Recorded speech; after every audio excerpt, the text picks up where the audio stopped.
Choreb Beruach, Sword of the Spirit. Interpreted and narrated by Wendy.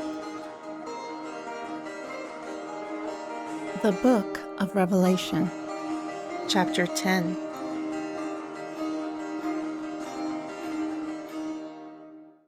And I saw another mighty angel come down from heaven, clothed with a cloud, and a rainbow was upon his head, and his face was as if it were the sun, and his feet were like pillars of fire. Moreover, he had a little book open in his hand, and he set his right foot upon the sea, and his left foot upon the earth. Then he cried with a loud voice, like when a lion roars. And when he had cried, 7 thunders uttered their voices. And when the 7 thunders had uttered their voices, I was about to write. But I heard a voice from the heavens saying to me, Seal up those things which the 7 thunders uttered, and do not write them.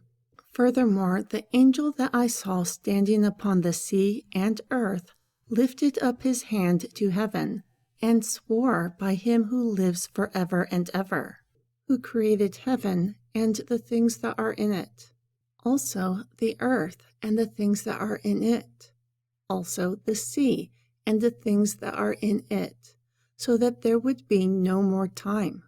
But during the days of the voice of the 7th angel, when he begins to sound, the mystery of all will be complete, like he declared to his servants the prophets. Then the voice which I heard from the heavens spoke to me again, and said, Go and take the little scepter which is open in the hand of the angel who stands upon the sea and earth.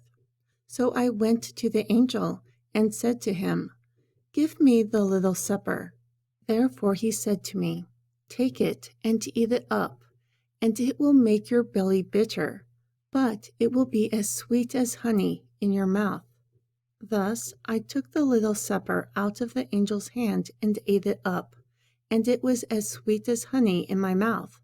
But as soon as I had eaten it, my belly became bitter.